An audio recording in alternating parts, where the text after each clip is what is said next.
Hola, buenas noches, ¿cómo están? Es un gran gusto que nos sintonice en todo el territorio nacional. Les saluda Medardo Alfaro. Este es el programa Hablemos Claro. Estamos mandándole un saludo muy especial al conductor habitual de este programa, mejor dicho, que alargó un poquito sus vacaciones, ciertamente se las merece. Así que un saludo a Will Salgado, que está precisamente también disfrutando lo que queda, ¿no? Mientras tanto, bienvenido, quédese con nosotros. Vamos a tener una interesante entrevista en este miércoles 7 de agosto del 2019. Nuestro invitado, el diputado y secretario general de Cambio Democrático, Juan José Martel. Juan José, ¿cómo está? Qué gusto, Medardo. Gracias, bienvenido. A la orden, y un saludo también a Will, que nos debe de estar viendo por ahí. Seguramente. ¿Qué tal, Juan José? Gracias a Dios estábamos comentando que al menos aquí en la capital, le comento, ya bajó la lluvia en la zona. Nos quedamos un ratito sin energía eléctrica aquí por el estudio de San Salvador, pero ya estamos bien. Estaba viendo también el servicio meteorológico como que va a estar bastante húmedo, va a llover bastante. Son ondas tropicales en esta época y casi todas vienen de la parte nororiental hacia la parte surponiente. Entonces ya pasan por acá y se van hacia occidente a terminar por allá por Acajutla. Por Juan José, estaba viendo que la agenda de la Asamblea Legislativa, y solo había trabajo hoy, solo había una comisión, no solo la comisión financiera, y no veo más convocatorias para mañana jueves ni viernes. Sí, efectivamente. Es de esas cosas que suceden en la Asamblea Legislativa y que es importante que la ciudadanía la sepa. Ahora solo se reunió una comisión, que fue la Comisión Financiera. Sí. Yo no soy miembro de la Comisión Financiera, pero estuve presente, porque tengo el proyecto de reforma que presenté a la ley de tarjetas de crédito, para ver si logramos conseguir algunos importantes beneficios para los tarjetavientes. Este fue el único tema que se abordó ahora en la mañana. Y el resto del día, pues hombre, al menos comisiones no hubieron.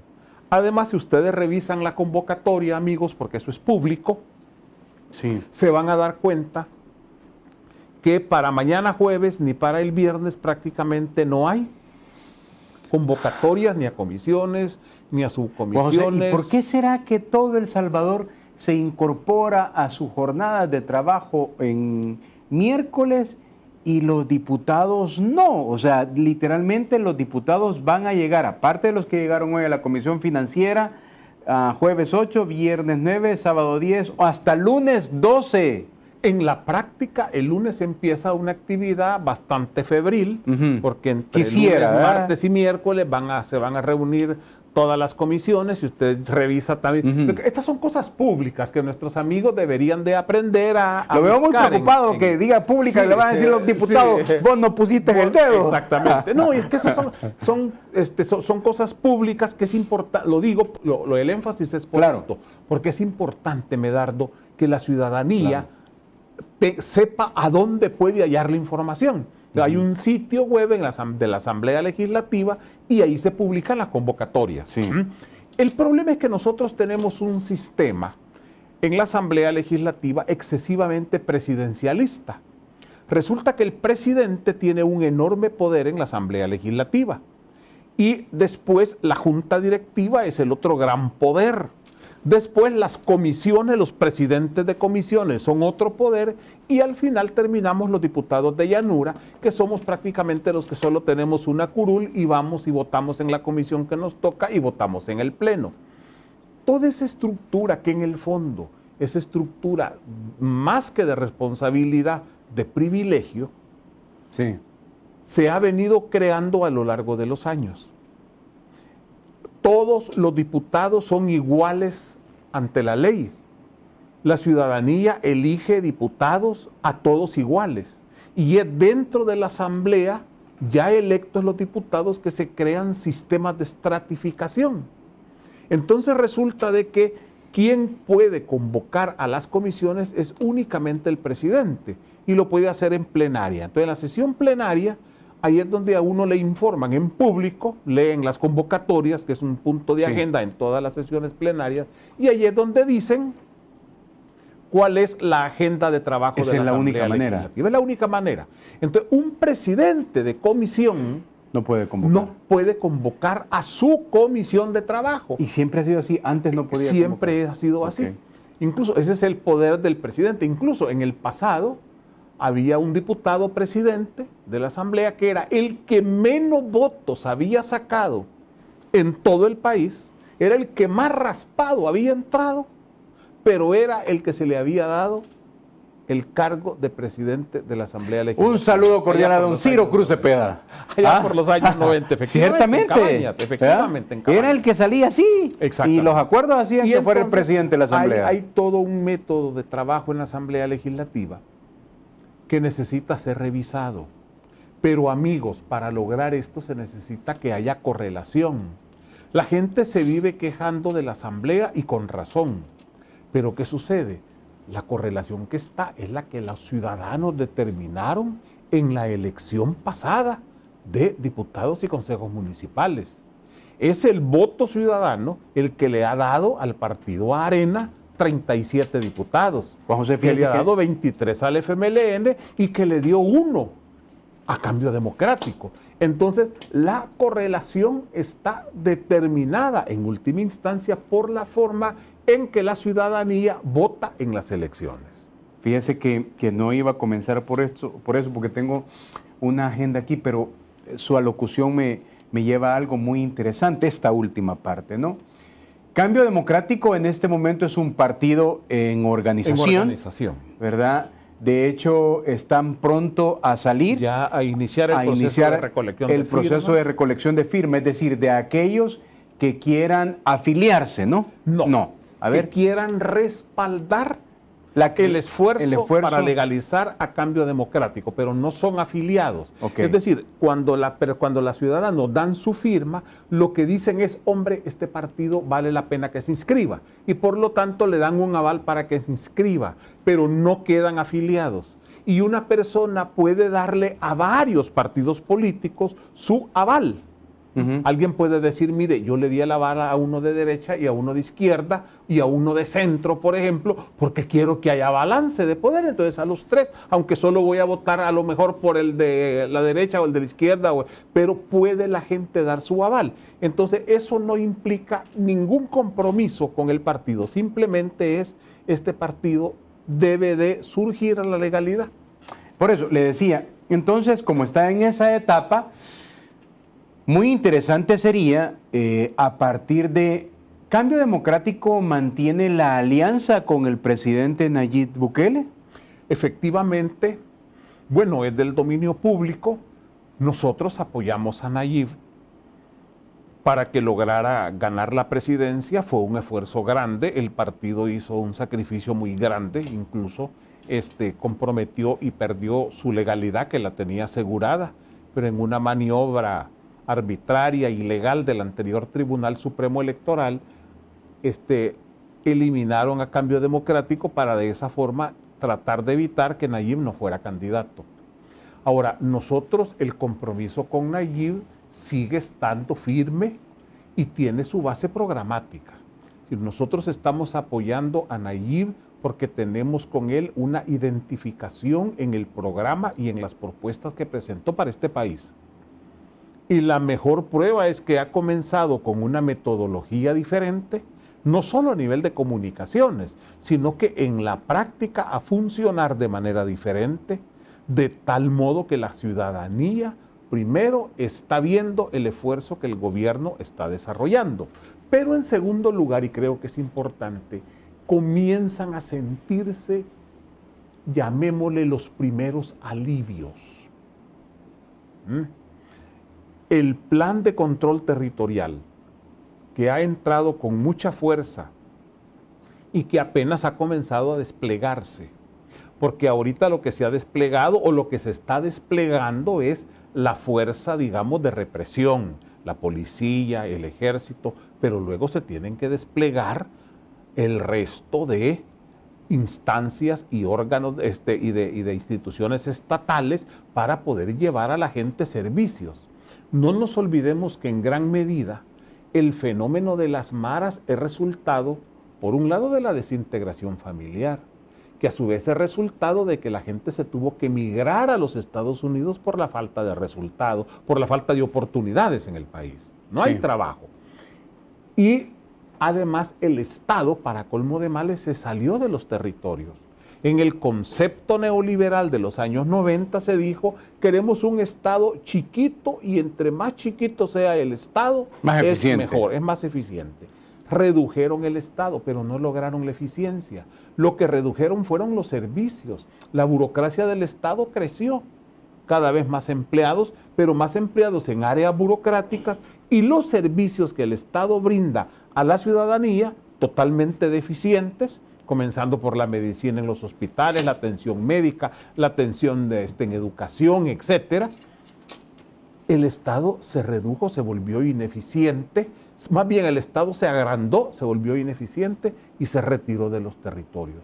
Ahora se trata de que el Estado en la segunda fase vuelva, pero la gente necesita el agua, necesita alumbrado, necesita sitios de recreación, necesita reparar las escuelas, se necesitan una serie de obras, reparar las calles, crear un nuevo ambiente y después tienen que ir las organizaciones de la sociedad civil, las de verdad, no las que los mismos señores que salen siempre, las organizaciones de la sociedad civil y el sector privado, porque hay que crear también oportunidades de empleo.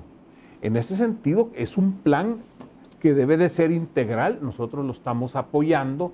Ahora, obviamente, era la fase de represión, porque no se podía llegar a los territorios en procesión con un santo, se tenía que entrar con fuerza militar porque las pandillas, el control que tienen es un control muchas veces armado y la presencia de ellos en los territorios. Ahora, por eso le decía, para retomar el tema, Cambio Democrático, a partir de ese esfuerzo que hizo, de ese sacrificio y de ese ajusticiamiento del que fue víctima, podría decirse, ¿no? El salvadoreño reconoce, y hay por lo menos en otros dirigentes de Cambio Democrático hay mucha expectativa de que no cueste mucho este proceso de construir la firma de respaldo para constituir el partido y que si mantienen una organización eficaz a partir del desgaste del FMLN, a partir del desgaste de Arena, hay muchas posibilidades de que Cambio Democrático pueda crecer mucho más en diputados, sobre todo de cara a las elecciones del 2021, y hay mucho salvadoreño que tiene confianza en el gobierno del presidente Bukele, que quisiera que Cambio Democrático pueda obtener más diputados precisamente para hacer variar esa correlación. Sí, ¿cómo ve usted esa expectativa, Juan José? Sí, yo creo que obtener las firmas no va a ser un problema. A nosotros se nos han desbordado nuestras cuentas, tanto las institucionales de Cambio Democrático, las mías y las que manejamos desde la Asamblea Legislativa, de gente diciéndonos que va a dar la firma. Creo que las 75,000 firmas que vamos a obtener va a ser una operación relativamente rápida. Ok. Ahora, el punto es que en las elecciones del año 2021 es donde se va a presentar la oportunidad de modificar la actual correlación de fuerzas que tenemos en la Asamblea Legislativa. Porque la Asamblea es un órgano colegiado, integrado por 84 diputados, en que hay decisiones que se toman por 43 votos y otras que se toman por 56 votos. Entonces, si no se tiene la correlación de votos, a uno le pueden decir, usted tiene razón, pero no tiene los votos. Por ejemplo, en este momento estoy con una propuesta de reformas a la ley para las tarjetas de crédito. Pero todo indica que en el tema de la membresía no voy a lograr que la membresía sea gratis. ¿En qué consiste la reforma, la propuesta? Mi propuesta es que la membresía no debe de ser pagada por el tarjetaviente. No hay por qué pagar una membresía, eso es parte del servicio al que tengo derecho cuando adquiero una tarjeta de crédito. Ahora, yo he escuchado algunas emisores de tarjeta que dicen membresía gratis. Sí, es que eso es lo que sucede, que la membresía queda a discreción de la entidad ok. emisora de tarjetas de crédito, Ok. si se la quitan, si se la dan gratis, si se la dan le cobran solo la mitad o se la cobran completa. ¿Ah? Ok. Pero además no está estipulado qué tipo de servicios, pero esos servicios ya de hecho la gente los paga. ¿Mm? Si las tarjetas de crédito son de los intereses más altos, pero ojo, cada comercio afiliado, cuando usted hace una compra con tarjeta de crédito, el emisor de la tarjeta de crédito se queda con un promedio del 10% de la compra que usted ha hecho. ¿Mm? Eso es más que suficiente ganancia, como para el pagar emisor. todos los costos y pagar todas las membresías. Adicional de que como la mayoría de los ciudadanos no tiene cultura, no tiene educación financiera, no tiene disciplina, entonces ve las tarjetas de crédito como un mecanismo de endeudamiento sin darse cuenta de lo caro y de lo oneroso que son las tarjetas de crédito. Entonces terminan pagando 3 o 4 veces el dinero que gastaron, que realmente ocuparon, ¿ah? Porque todo se fue en intereses normales, en intereses moratorios, etcétera, y una cantidad de cobros que hacen en que al final la gente termina pagando el triple de lo que compró. Y eso, y todavía, aparte de eso, le cobran la membresía y es discrecional. Ah, usted es buen cliente, ¿ah? A usted se la voy a regalar. Ah, no, a este no porque no es mal cliente, a este se la voy a cobrar. Pero lo más increíble es que ese ha sido un cobro, no le voy a llamar ilegal, pero que no está estipulado en la ley. La membresía no existe en la ley de tarjetas de crédito, del sistema de tarjetas de crédito. Esa pelea, amigos, yo ya llegué a la conclusión, la voy a seguir dando y la voy a dar hasta el final, pero la voy a perder. ¿Por qué? Porque ningún diputado quiere meterse a pelearse con el sistema financiero, y ya lo dijeron incluso algunos. No, nosotros con la banca no nos metemos. ¿Ah? Entonces simplemente no hay correlación en este momento. La propuesta se va a perder, creo yo. Lo que van a decir es, no, es que se le debe de aclarar a la gente en el contrato. En el contrato le van a poner, va a pagar $100 de membresía y va a tener derecho a usar la tarjeta fuera del país. Pero es que ese es un derecho competitivo, de competencia.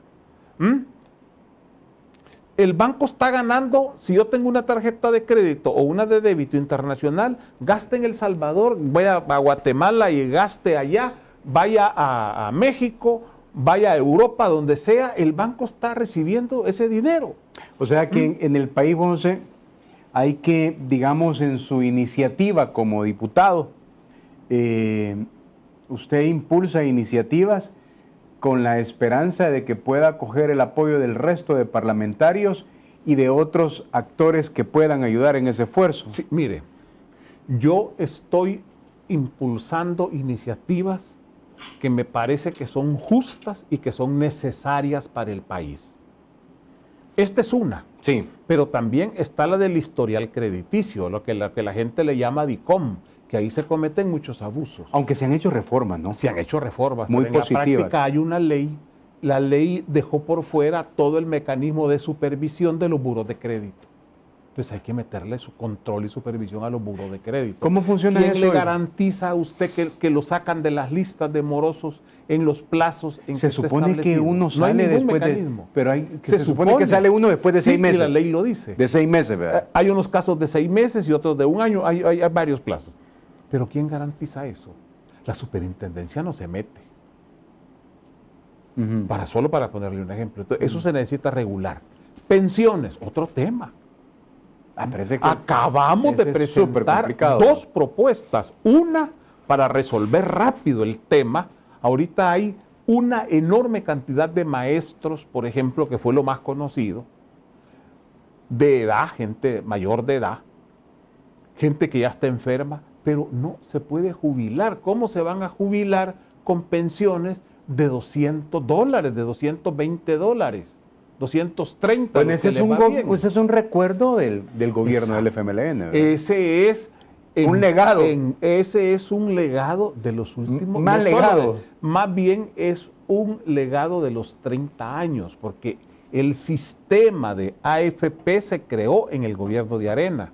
En Y se 1988, modificó en 1998, 98. por ahí. Y se modificó para salvar al Estado de pagos de deuda previsional y que no cayera en mora, a costa de hundir más las pensiones de los trabajadores. Esa fue la reforma del 2017. Entonces los dos tienen su parte de culpa. Responsabilidad. Ahí estamos en una pelea con dos propuestas de reforma serias, hechas por gente experta en la materia.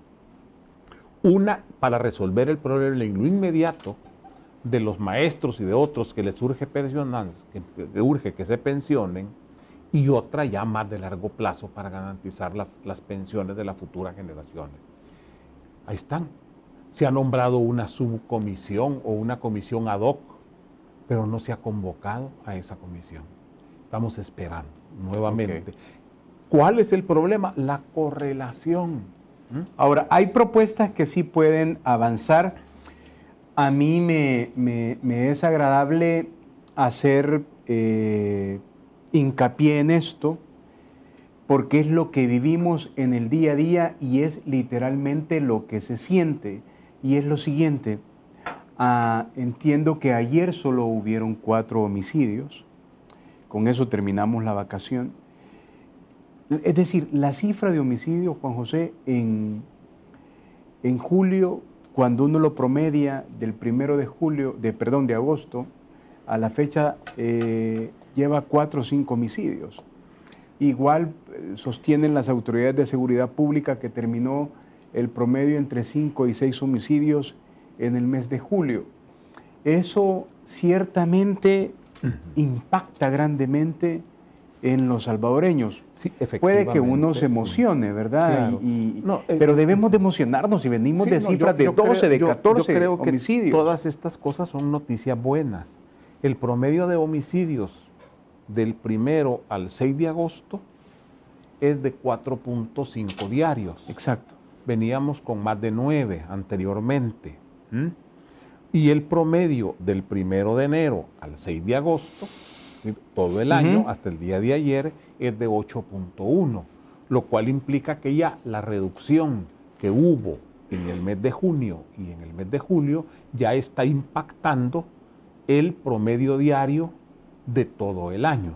Ya estamos bajando de 9.5 más o menos en que estábamos.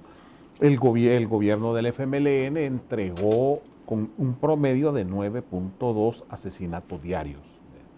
Ahora eso está reducido a 4.5. Precisamente quería hacer esta introducción porque a partir de eso ha aparecido un fenómeno que también es importante, que es los desaparecidos. Y a raíz de esto, el diputado Juan José Martel ha presentado a la Asamblea Legislativa la ley especial sobre desaparición forzada cometida por particulares, pandillas o el crimen organizado. Cuénteme, señor. Efectivamente, el tema de los desaparecidos es un tema grave. En primer lugar, por el número de desaparecidos que hay. Desde 1911, desde el 2011 a la fecha, en sede fiscal hay más de 32,000 casos de desaparecidos que están sin investigar. Sí. En segundo lugar, ha habido una intencionalidad hasta reciente de ocultar el problema. Nadie hablaba del tema de desaparecidos, hasta que poco a poco lo hemos comenzado a levantar con organizaciones sociales y ahora con esta propuesta, y de repente hoy sí abundan las iniciativas en el tema de los desaparecidos. Eso es bueno, porque como bien dice el licenciado Ricardo Sosa en su comentario en editorial en uno de los matutinos, todo lo que suma en este tema es importante. Tenemos todo eso, suma, eso de Ricardo Sosa, producción, que está allí, Ricardo Sosa, un experto en seguridad y criminología. Está muy interesante, es una columna en el diario de hoy, le invito a que la vea porque en Muy realidad, buena, por cierto. Yo y también además me todo, sumo a la todo invitación. contribuye. Fue publicada el 5 de agosto y entre otras cosas dice: cada esfuerzo suma y cuenta para encontrar con vida a los desaparecidos. Entre enero del 2010 y el 15 de julio del 2019 se registran en sedes fiscales a nivel nacional, lo que decía Juan José, 32.481 denuncias de personas privadas de libertad. Con datos del presente año, al 25 de julio se registran 1.923 denuncias en sedes fiscales a nivel nacional. Es decir, 1.923 familias con el drama de desaparecidos, denuncias. Evidentemente, para eso sirve esta propuesta, ¿no? Mira, nosotros, Medardo, lo que observamos es que en realidad solo se pone la denuncia a la familia en la angustia de que ha desaparecido un pariente, un amigo, un vecino, pero no existe una ley, no existe un mecanismo de búsqueda, de investigación de qué pasó y de solución de ese problema. Lo que tenemos son denuncias. No existe ley. Hasta ahora que estamos presentando esta ley, que quiero decir, es un esfuerzo estrictamente nacional. Esta ley no es copiada de leyes de otras latitudes, porque muchas veces lo que hacen es, mira, anda, tráeme la ley colombiana de desaparecidos. O la chilena. Y se le hace, se tropicaliza. Se tropicaliza, se adapta. No, nosotros hemos trabajado una ley que en primer lugar crea un sistema nacional para la búsqueda de los desaparecidos. Crea una dirección y crea un listado único. Porque el problema ahora, y ya la Fiscalía lo detectó y tiene una muy buena propuesta el señor fiscal, que es complementario con lo que nosotros estamos haciendo, porque en este momento hay al menos 3 listados distintos. Sí. Uno, el que tiene la Fiscalía, que es el mayor, que son 32,000. Hay otro que tiene la Policía Nacional Civil, que anda por los 18,000. Y hay un tercero que tiene el órgano judicial, porque también las denuncias se pueden poner ante los juzgados de paz. Son 3 listados que cada quien los carga por su lado. El fiscal está proponiendo unificar 2, el de la policía y el de ellos. Creo que es positivo, pero hay que agregar también el del órgano judicial. De manera que se cree, para empezar, un listado único, pero digitalizado, moderno, que tenga la información suficiente para iniciar procesos efectivos de búsqueda. Y eso requiere también de la creación de protocolos para garantizar no solo que declaramos el día del desaparecido, porque por ahí llegaron a proponer, declaremos tal fecha el día del desaparecido. No, busquémoslos, por el amor de Dios. Hallémoslos. Si están vivos, que lo sepa la familia. Si ya fallecieron, hay que entregarle los restos a la familia, por lo menos que sepa que ya falleció, que lo mataron, que lo asesinaron. La familia no puede ni cerrar el duelo, vive años y años con la incertidumbre, que no sabe si su pariente está vivo, si está muerto, si se fue para Estados Unidos. No saben. Entonces, eso hay que entrarle en serio. Y lo que estamos proponiendo es una ley que crea una dirección nacional en la que se integran las distintas instituciones del Estado y un sistema nacional en el que se integran las distintas instituciones del Estado para enfrentar de manera conjunta este problema. Ahí tiene que estar coordinando la Fiscalía, la Policía Nacional Civil, el órgano judicial, la Procuraduría para la Defensa de los Derechos Humanos, el Ministerio de Justicia y otras entidades que se necesita que funcionen de manera coordinada con protocolos de búsqueda, de manera que se pueda encontrar esta gente. Si ahora ni siquiera sabemos, se especula que hay un porcentaje importante de desaparecidos que vuelven a aparecer. Sí. La famosa frase de no estaba muerto, andaba de parranda. Pero ¿cuántos son? ¿Sobre qué base están dando las autoridades esos datos? Yo oía recientemente al director creo que de la policía, dar un dato. Pero ¿cuál es la base sobre la cual él está dando esa información. El director de la policía dio un dato ciertamente que para algunos fue bastante, digamos, exagerado, porque él dijo que el 90% de los desaparecidos aparecían, ¿verdad? Y lo que tiene que hacer es comprobar eso. Exactamente. Es decir, yo no digo que es exagerado o no, sino que esa información que da tiene que ser comprobada. ¿Y cómo se puede comprobar si muchas veces la gente, cuando el pariente ha desaparecido, denuncia, pero al tiempo que aparece no va a presentar el no desistimiento de van? la Y más denuncia? que hay casos de personas que algunos que se van por deudas, otros que incluso tienen líos con la justicia, tienen órdenes de captura, entonces no informan. Por eso es que se requiere un protocolo que nos garantice que hay búsqueda efectiva, que hay respuesta a los familiares, que no hay revictimización de los dolientes,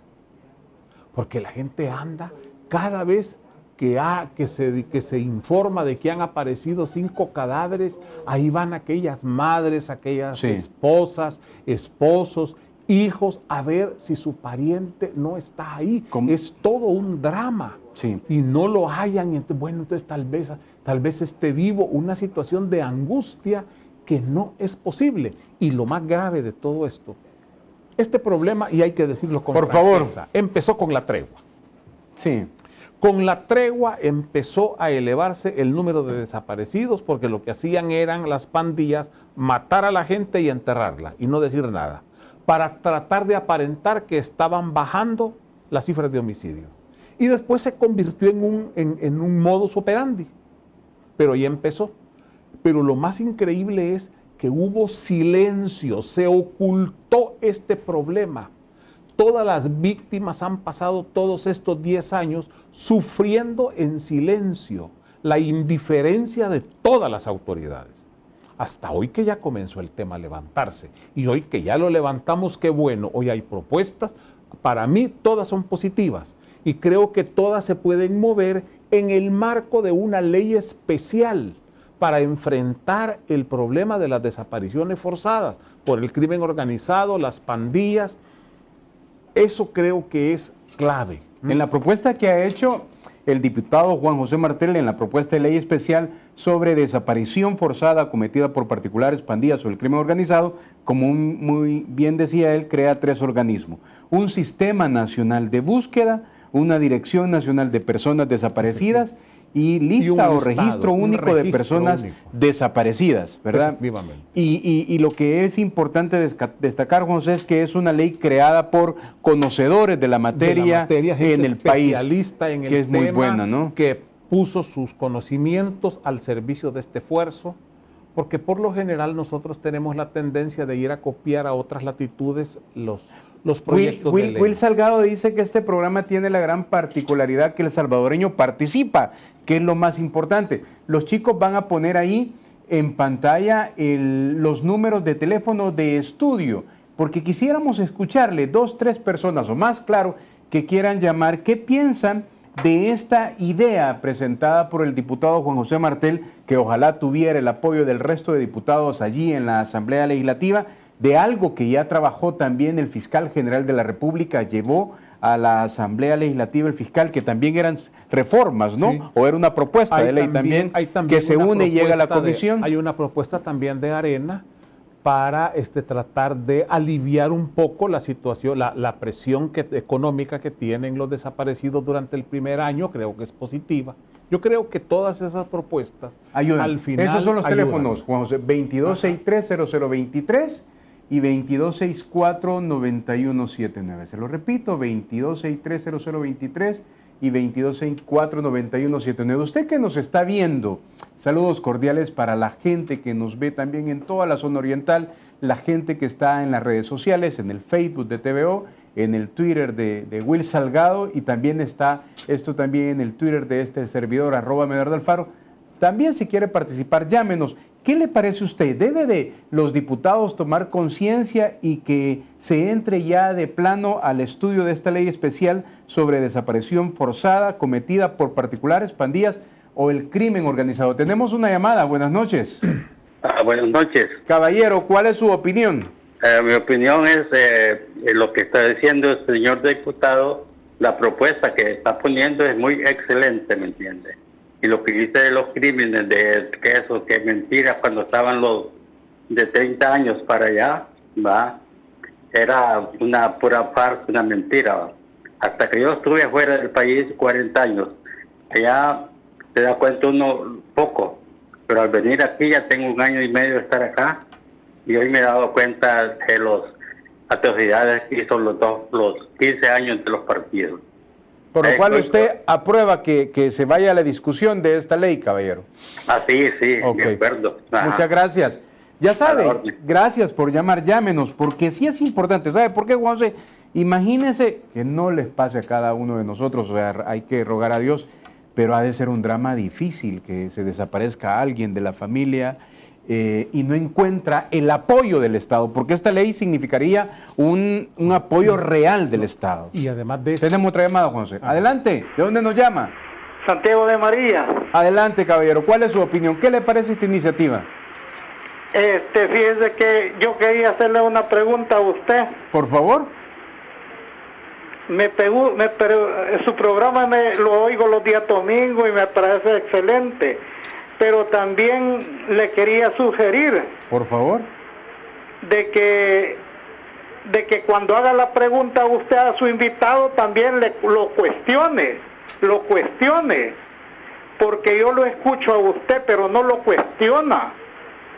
¿Verdad? Lo voy a tomar en cuenta. Pregúntele de los 100 días que ya va a hacer que prometió Nayib Bukele y no ha traído a Funes. Okay. Otra pregunta, pregúntele qué ha pasado con la CICIG, qué se ha hecho el vicepresidente, que no sale el vicepresidente. Hagamos no una da cosa. la cara, no dice nada, no sabemos si tenemos vicepresidente o no. Hagamos una cosa. La otra pregunta. Adelante. ¿Por qué dijo que iba a quitar la partida secreta y no la ha quitado Nayib Bukele? Vaya, hagamos una cosa, ya tenemos 4 preguntas, le escucho, ya tenemos 4 preguntas ahí, secreta, le vamos a preguntar al diputado. ¿Por qué no la ha quitado Nayib Bukele? Vaya, ahí está. Juan José, fíjese que interesante. No sé dónde escuché yo que partida secreta ya no hay, Juan José. Sí, efectivamente, todo gasto tiene que ser controlado por la Corte de Cuentas de la República. La partida secreta desapareció, ahora es una partida de gastos reservados, pero creo que debe de ser, en primer lugar, reducida al mínimo o debe de desaparecer. Okay. Creo que eso es lo ideal. Bien, otra pregunta, adelante. Hola. Buenas noches. Buenas noches. ¿De dónde llama? De acá de Houston. Saludos al distinguido diputado Martel, que lamento mucho no haber podido firmar para apoyar a la extinción de su partido, porque yo me aboqué a la oficina en los días de julio, que había regresado. Sí, ahí tiene que hablarme al teléfono, ¿verdad? Así es, muchacho. ¿Verdad? Si me habla a su teléfono es mucho mejor y le bajo un poquito a su receptor, usted concéntrese en el teléfono que le escucho y le escucha el país. Pero adelante, le escuchamos. ¿Me escuchan ahora? Ahora sí, perfecto, le agradezco.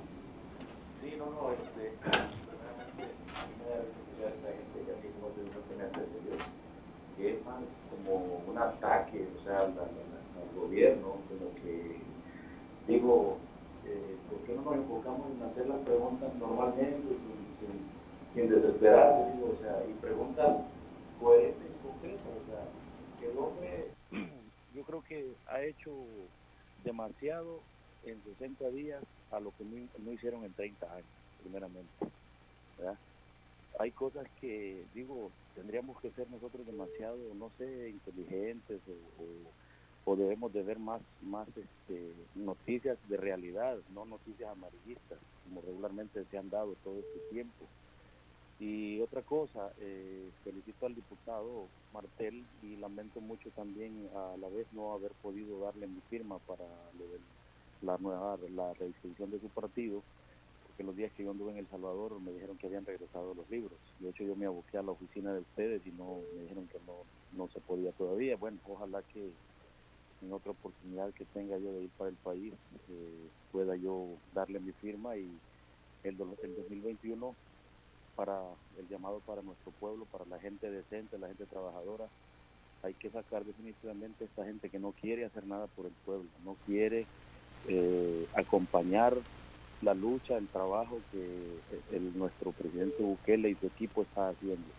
Como el señor Martel también, yo sé que él es uno de los que yo le llamo el diputado del pueblo, porque realmente sí se siente el corazón y se siente la gana de cambiar nuestro país, de que las cosas cambien por todos, por los que estamos afuera y los que están allá en el país, que son los que más han sufrido toda esta delincuencia. Y no solo me refiero yo a la delincuencia de las pandillas, a la delincuencia también, a la delincuencia de los gobiernos que han saqueado los estados, que han saqueado los dineros del estado. Gracias. Felicidades por este programa, felicidades a ti, Medardo, por este programa, que esto ayuda a que nosotros nos podamos expresar libremente. Gracias. Y saludos en Houston. Juan José, También a ustedes. gracias. Para responderle a la anterior persona. Va el presidente Bukele, el gobierno del presidente Bukele a su tercer mes. Él decía, ¿por qué no se ha creado las ICIES? Y él decía, ¿por qué no se ha traído a Mauricio Funes al país? Amigo suyo también. Bueno, en primer lugar, hacía varios señalamientos. Primero, no sale el vicepresidente. Sí. La verdad es que el vicepresidente nunca es una figura de primer orden en ningún gobierno. Incluso si alguna de la gente le pregunta, mire, ¿y quién era el vicepresidente de Cristiani? ¿Quién era el vicepresidente de Napoleón Duarte? Ni se acuerdan, porque lo memorable es la figura presidencial. Posiblemente nosotros tenemos más en la mente a Óscar Ortiz como vicepresidente porque acaba por de dos salir. razones. Primero, acaba de salir. Y segundo, por la enfermedad de Salvador, que prácticamente lo mantuvo fuera de un rol importante durante los 5 años. El presidente asumía un papel un poco más protagónico. Pero en todo caso... Y también por aquel, perdón que le interrumpa, pero retoma la idea, y también por aquellos plan 10, 10 meses antes de la elección, que esperaron cambiar todo y no cambiaron nada, y el líder era Óscar Ortiz. Por favor, continúe, Él Juanse. trató de asumir un liderazgo de un gobierno que ya en ese momento no... Saludos no a tenía. Óscar Ortiz. Por otro lado, las ICIES se está trabajando, son procesos complejos. Hay que llegar a acuerdos con Sí, se está entidades trabajando, internacionales. ciertamente. Efectivamente, se está en la fase de diseño, de conseguir los apoyos y hay que conseguir también internamente los avales que sean necesarios. No nos olvidemos que en El Salvador la Fiscalía General de la República, por Constitución, tiene el monopolio de la investigación del delito. Por lo tanto, hay que hay que hacer un diseño que sea efectivo de CICIES, pero que vinculado con la labor de la Fiscalía y que no trastoque nuestra legislación, si no vamos a tener líos. Pero en eso se está trabajando. Por otro lado, la partida secreta, yo creo de que esa ya desapareció. Hay una partida de gastos reservados que ojalá que se reduzca al mínimo. Creo que sería lo ideal, o que desaparezca. Y finalmente, traer a Funes, ya hay una decisión de extradición. Ahora, no se hay una puede decisión de hacer- extradición hay una decisión de votada extradición, por hay la un- Corte Suprema de Exactamente. Justicia en Así pleno, es, los en pleno, 15 así es. magistrados. Efectivamente. Ahora, ¿cuál es el problema? El problema está en el otro lado y en las medidas que él está tomando, como su reciente cambio de nacionalidad, para tratar de aferrarse al territorio nicaragüense y no enfrentar en El Tenemos a Salvador alguien la responsabilidad. En línea, que porque tiene. ya no, se fue. Perdón, continúo. Entonces, en ese sentido, yo creo que para mí el ciudadano tiene derecho de preguntar, Claro, y claro. creo que todo tiene una respuesta. El último amigo decía algo importante. Este gobierno apenas está empezando. Lleva el mes de junio y el mes de julio. No ha llegado ni siquiera a la mitad de agosto. Ni siquiera hemos llegado a los 90 días. Y creo que ya comienza a verse cosas positivas. Veamos a alguien en línea. Buenas noches, bienvenido. ¿De dónde nos llama? Santa Ana, Santa Ana vive el FAS, ¿o no? correcto. Ok. ¿Cuál es su opinión? Una preguntita, Por licenciado favor. Martín. Gracias. Adelante. Con respecto a las pensiones que estuvo mencionando él. Adelante. Él menciona con respecto a las pensiones. Yo le preguntaba con una pensión, por una persona que está jubilada por enfermedad. Sí. Y quería saber si él me puede decir si una persona puede vivir con $130 al mes. Ok, muchas gracias por su opinión. Saludos a Santana y nos encanta muchísimo que nos vean muchísimos en los sectores de Santana. Fíjese Juan que José. esa es otra. La respuesta es no, ¿verdad? Pero no Sí. se trata de responder. Él sabe la respuesta. Y la respuesta es nadie en este país, una persona enferma, jubilada, puede vivir con $130. Ahora, esta es la demostración de lo injusto que ha sido el sistema de pensiones que tenemos en este momento. La gente trabaja toda su vida y al final no tiene ni siquiera derecho a un retiro digno, a pasar en forma digna los últimos días de su vida. Es increíble. ¿Ah? Hay casos de pensiones de $100, de 120, $130. Y la gente busca qué hacer. ¿Por qué hay tantos salvadoreños que tienen pensión pero siguen trabajando? En buena medida porque no pueden vivir de la pensión. Exacto. Entonces terminan manteniendo el trabajo y impidiendo, y de esa manera impiden que la gente joven pueda accesar a esos puestos. Ok, vamos Es decir, a otra. genera una serie de problemas increíbles el tema de pensiones. Tenemos a alguien en línea. ¿Dónde nos llama? De Antiguo Cucatlán. Adelante con su Quisiera hacer opinión. una pregunta al señor Martel, al diputado. Por favor. Él dice, o sea, para mí entender es, el señor Nayib Bukele cuando llegó a la presidencia, él prometió un cambio, dejar el pasado, pero él está diciendo del vicepresidente Cristiani tuvo, Calderón Sol, que no sé qué. No, hombre, si el señor Bukele quiere hacer un cambio, el vicepresidente tiene que tener un papel activo, no un papel que no se sabe ahorita qué está haciendo, dónde está. Segundo, la partida secreta, él dice que no hay partida secreta, pero hay una partida siempre, gastos reservados, que eso no debería de existir, porque nunca el pueblo va a saber qué gasto reservado. Entonces, señor Martel, uno, si va a ser un gobierno nuevo, un gobierno joven de cambio, tiene que olvidarse del pasado, no decir, es que lo hizo Cristiani, es que lo hizo Mauricio Funes, es que lo hizo Tony Saca. No, hay que decir, aquí cortamos, aquí comenzamos una nueva era, porque el problema es que volvemos al pasado. Entonces yo siento que si van a traer las sillas, para mí que empiece con el señor presidente. Él tiene mucha tela que cortar. Entonces, él debería dar el ejemplo, porque si es el presidente del nuevo gobierno, él debe decir que me investiguen a mí primero. Ok, Pero gracias. de verdad, muchas gracias y feliz noche. Gracias. Y es, de Antiguo Cucatlán. y es interesante porque se le está exigiendo a este gobierno, que apenas lleva 2 meses y días, 2 meses y una semana, lo que no se les exigió Sí. a los anteriores Sí. a lo largo de 30 años. Sí, y además eso como que de Los dejemos cambios el pasado en como materia, que... en materia social, los cambios son procesos. Claro. Se ha ganado la presidencia, pero no hay control de la asamblea. La Claro. asamblea la controlan los otros, es parte de la vieja correlación, amigo. Por otro lado, la CICI es un proyecto que se está trabajando, pero no se puede traer en 90 días. El rol del vicepresidente es importante, es mucho menos visible que el rol del presidente. Si usted quiere saber qué está haciendo el vicepresidente, que está haciendo muchas cosas con más bajo perfil, lo invito a que siga las redes sociales o a que presione a algunos medios de comunicación para que también levanten las actividades que anda desarrollando Félix Ulloa. Pero si usted lo sigue a través de sus redes sociales, su cuenta de Facebook y su cuenta de Twitter, se va a dar cuenta todo el trabajo que está desarrollando en este momento. Eso creo que lo que pasa es que no puede tener el mismo perfil que tiene el presidente de la República, porque desgraciadamente los cambios son procesos y nosotros tenemos un orden constitucional, un orden legal en que nos dice exactamente quién es el presidente de la República. Exacto. Y cuáles son sus funciones. Tenemos a alguien ahí. Yo le voy a pedir algo. Este programa busca que usted participe. Usted puede hacerlo y si lo hace con el debido respeto y lo hace con puntualidad por el tiempo, usted sabe lo que es aire en televisión, le agradecemos mucho. Fuera de eso, bienvenido. Buenas noches. Buenas noches, saludos. Adelante. Los Ángeles.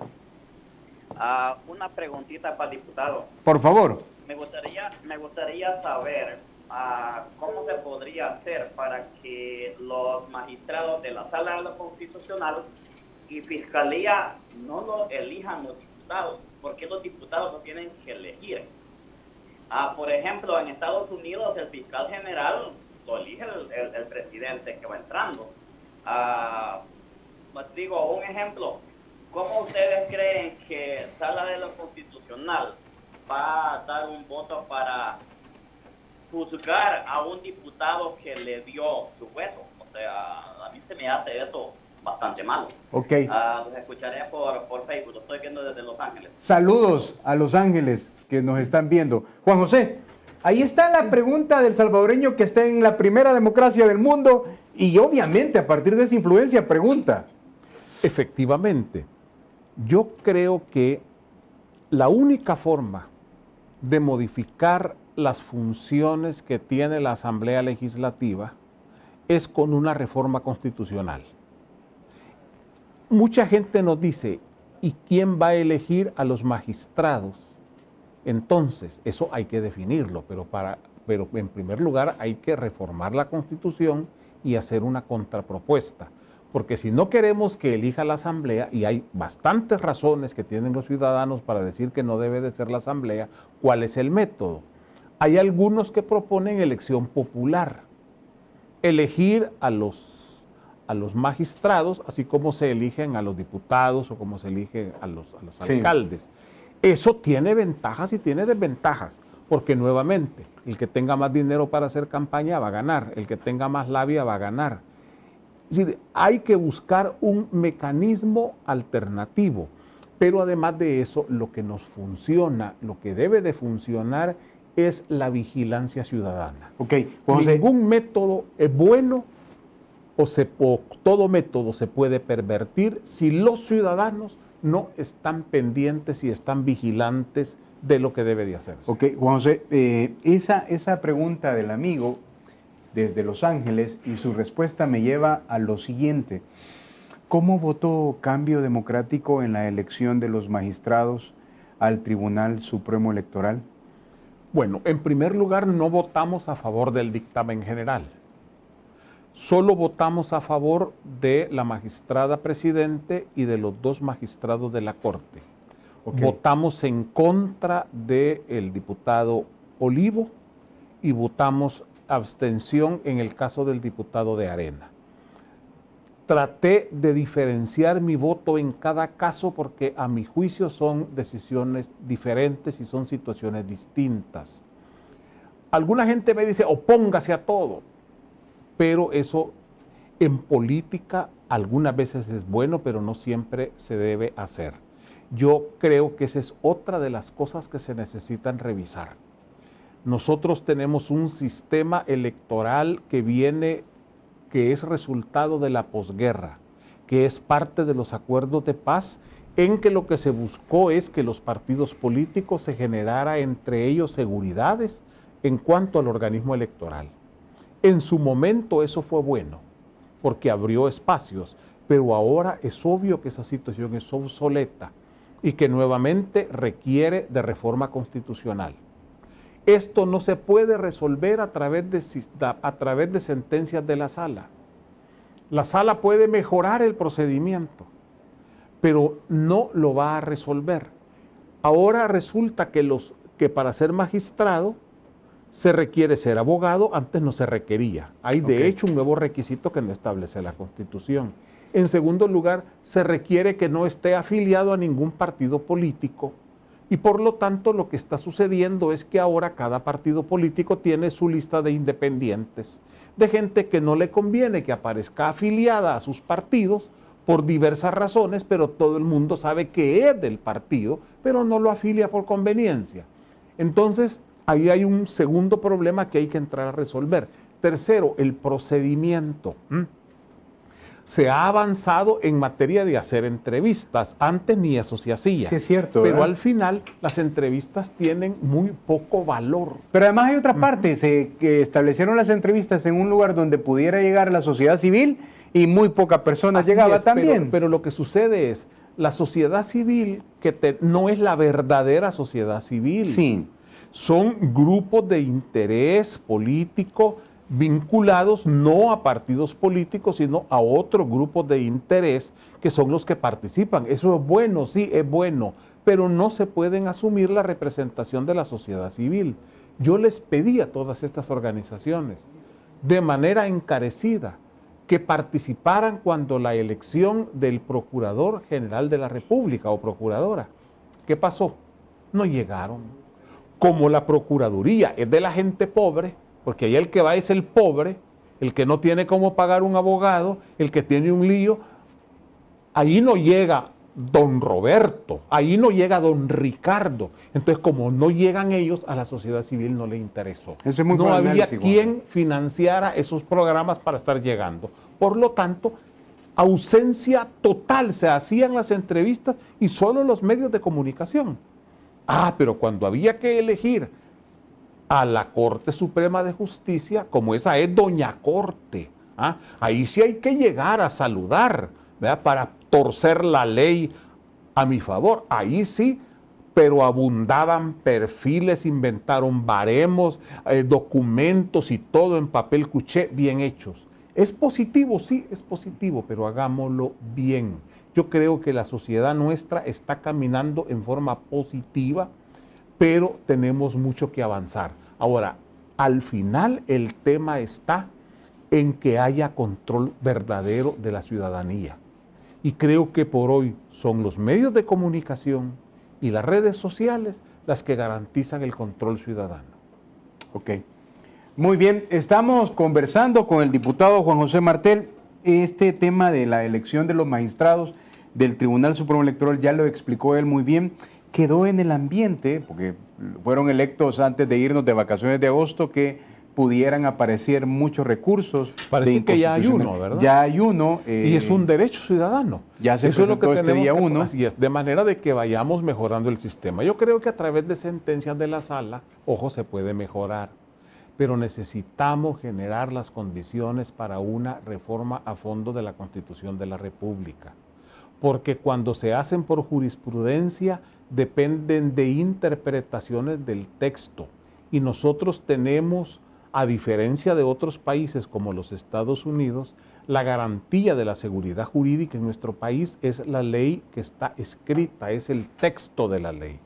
Y por lo tanto, si bien las sentencias de la sala es una forma de generar legislación por jurisprudencia, pero esto son procesos distintos. Y por lo tanto, en materia constitucional, la mejor forma que da garantía es la reforma. ¿Por qué? Porque mañana va a haber otra sala.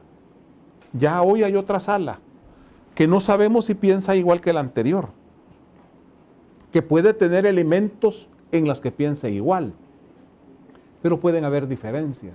Y entonces puede comenzar a surgir una jurisprudencia contradictoria a la de la anterior. Y mañana puede llegar otra, sí, y puede cambiar la jurisprudencia. Entonces yo creo que lo que necesita el país es un debate a fondo de una nueva institucionalidad, y la reforma constitucional hay que consensuarla. No, esa no se puede imponer. Una reforma constitucional es un acuerdo de nación, es nuestra carta magna, y por eso es que no es fácil de reformar. Tiene que pasar por 2 legislaturas. Okay. Pero ese debate, cada vez más, lo que los amigos nos están diciendo es que urge tener, de las tantas cosas que urgen en este país y que uno siente que no da abasto para trabajar. 9 de la noche en punto en este miércoles 7 de agosto. Vamos a hacer una pequeña pausa. Para regresar, está usted en Hablemos Claro, aquí en TVO Canal 23.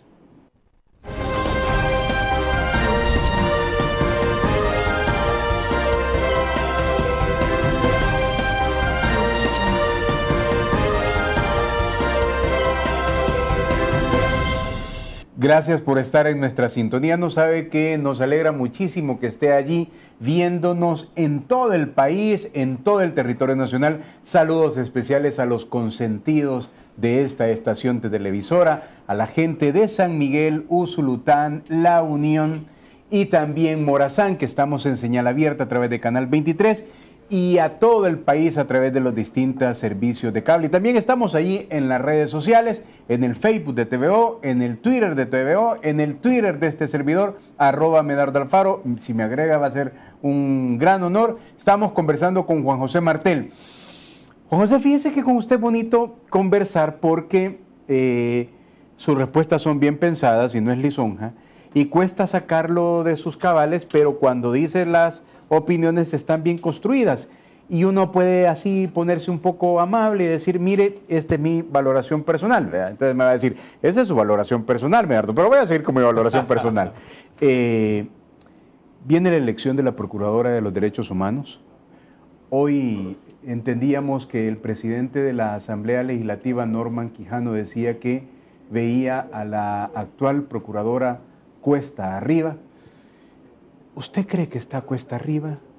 Usted me va a decir, mire, Medardo, no lo he analizado, pero analicémoslo para el país. Nadie nos está viendo, nada más todo El Salvador. ¿Usted cree que está cuesta arriba? ¿Usted cree que, cómo le fue a la actual Procuradora? Y hay en algunos sectores que no le fue muy bien. ¿Usted cómo le evalúa? Yo creo que la Procuraduría perdió peso en estos últimos 3 años. Sin negar el esfuerzo que ha desarrollado la señora, sin negar cosas positivas que ha hecho, porque obviamente todo funcionario hace cosas buenas y también hace cosas negativas. Pero creo que sí ha habido una pérdida de peso y de incidencia de la Procuraduría para la defensa de los derechos humanos. Y esto es grave porque el país necesita instituciones fuertes. Creo que ella, por un lado, tiene en este momento acusaciones de nepotismo, que han sido, no estoy seguro si hay condena o solo hay juicios abiertos, procesos abiertos en los órganos que ven la transparencia y la probidad en el Estado. Por otro lado, ha habido una muy mala relación con el sindicato. Y cuando hay mala relación con los trabajadores, eso realmente complica las cosas. Yo creo que muy difícilmente la señora va a ser reelecta, aunque es difícil poderlo anticipar. ¿Qué ocurre ahí, Juan José? Ocurre que de pronto esto puede ser un discurso o una opinión bastante jalada de los cabellos, pero de pronto se pierde el piso por el poder, porque desde cualquier punto de vista, de acuerdo a lo que usted señalaba de asuntos de nepotismo, de haber trasladado a una hijastra a otro puesto mejor para que ganara mucho mejor esta hijastra recién llegado, cualquier salvadoreño eso lo ve desagradable, ¿verdad? Es decir, la manera también, lo que usted decía, haber entrado en confrontación con los sindicatos de la Procuraduría, a uno le dicen o servís o no servís, o el talante no te dio, es fuerte pues, pero ¿qué habrá pasado ahí? Los trabajadores incluso estuvieron impulsando en la Asamblea Legislativa que se le hiciera antejuicio, creo que hay incluso un par de propuestas de antejuicio. Bueno, el fiscal como que presentó, ¿no? Efectivamente, yo creo de que en estos casos lo más sano es buscar una renovación de la Procuraduría. Para mí es difícil adelantar criterio porque voy a dar mi voto, pero es un voto más de tipo político y por eso creo que es necesario decirlo al país. Creo que necesitamos fortalecer la Procuraduría para la Defensa de los Derechos Humanos. Hubieron procuradores muy buenos, yo recuerdo del procurador, el licenciado Morales, excelente, que levantó el perfil de la Procuraduría, por ejemplo. Pero desgraciadamente en este periodo ha ido perdiendo peso. Y nuestra institucionalidad tenemos que protegerla, tenemos que fortalecerla. Y en ese sentido hay ya bastantes candidatos que habrá en su momento que analizar, que entrevistar, que hablar con ellos. Pero no nos olvidemos que en todo caso, en la Asamblea Legislativa, las decisiones se toman y la de la Procuraduría se toma por 56 votos. El mío es solo un voto. Si Arena y el FMLN se ponen de acuerdo, juntos tienen 60 votos y pueden tomar todas las decisiones que quieran en la Asamblea Legislativa. Pero yo sí creo que hay que hacer una revisión a fondo del trabajo de estos 3 años y creo que lo que se debe de garantizar es que la Procuraduría retome su papel protagónico que le corresponde en una sociedad democrática. ¿Cuándo tiene que ser electa, Juan José? ¿Cuándo? Ya si no, creo que es en este mes, no tengo en este momento, en medio de tanta cosa, la fecha en la cabeza, pero ya su periodo está expirando. Juan José, un tema más. Porque al final, como dice Will Salgado, hablemos claro. Y me dijo, hace que hable claro, me dice, porque te voy a estar viendo. Saludos a Will Salgado. Un tema más. Algunos sostienen que el expresidente Mauricio Funes ha perdido el equilibrio emocional. ¿Usted qué piensa? Yo creo que... Ya perdió la nacionalidad. No ha perdido la nacionalidad salvadoreña, ¿verdad? Los que lo conocemos de tiempos, aunque yo no he sido nunca cercano ni amigo de él, pero sí algún conocimiento. Ahí le digo unas postalitas. El otro día estaba diciendo cómo el cambio democrático puede hablar de renovación y ponía una foto suya, ¿verdad? Sí. Y yo me pregunté por qué. Es decir, ¿se acuerda de agarrar a alguien o qué? ¿O le había hecho algo a usted algo? No, él vive atacando, él trata de mantener la notoriedad. Lamentablemente tiene también mucho comentario negativo, yo no lo sigo en Twitter, él tampoco me sigue, tampoco lo tengo bloqueado obviamente, pero para mí tiene poca importancia las cosas que dice. Creo que él está tratando de mantenerse en la palestra política. Él es de la línea de que hay que atacar y atacar y atacar y que la mejor defensa es el ataque. Él tiene su personalidad y que yo se la respeto, no la comparto, y ahí lo dejo. Ahora, ¿no será que también demasiada reverencia para alguien que tiene 5 órdenes de captura, 5 procesos abiertos, 2 de ellos con orden de captura, corrijo, una solicitud firmada en pleno por los 15 magistrados de la Corte Suprema de Justicia para la extradición? ¿No será que ponerse a la par de él es como bailar su son, como sostienen algunos? Yo simplemente ni lo sigo en las redes sociales, él tampoco me sigue, no respondo, no le veo ningún sentido responder. Creo que su opinión tiene el peso que cada quien le quiera dar. Él tiene un objetivo que es mantenerse en Nicaragua. Y creo que su caso lo que está demostrando es cómo la justicia tiene graves impedimentos cuando enfrenta al poder. La decisión de mantener a Mauricio Funes en Nicaragua es una decisión fundamentalmente política del gobierno nicaragüense en su relación con el FMLN, y hay que decirlo con franqueza. Eso puede variar más adelante, pero por ahora se sostiene.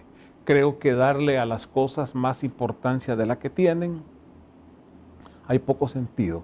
Nosotros estamos en el país, estamos en el territorio nacional, haciendo todo el trabajo posible, trabajando de manera incansable porque este país mejore, y eso es lo importante.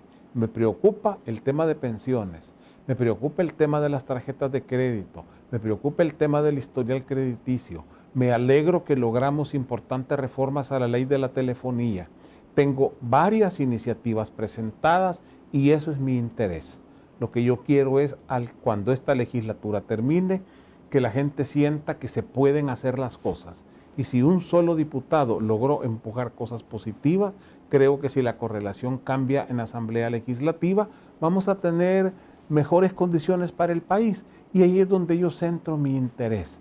Y no le doy a las cosas, o trato de no darles a las cosas la importancia que no tienen. Vamos a hacer un tema adicional.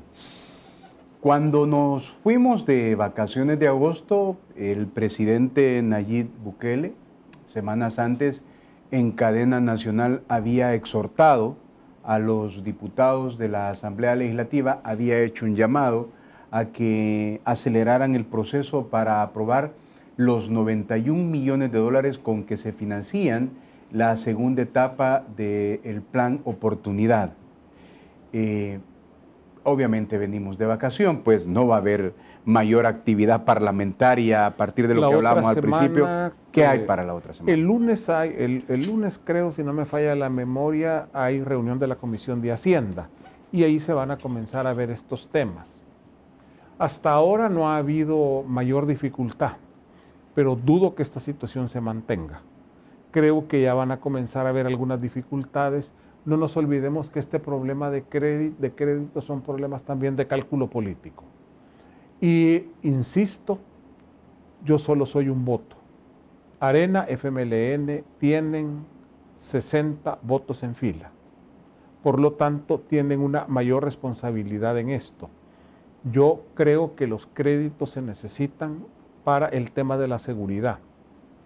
Entiendo que el país está muy endeudado, pero seguridad no se hace gratis, desgraciadamente.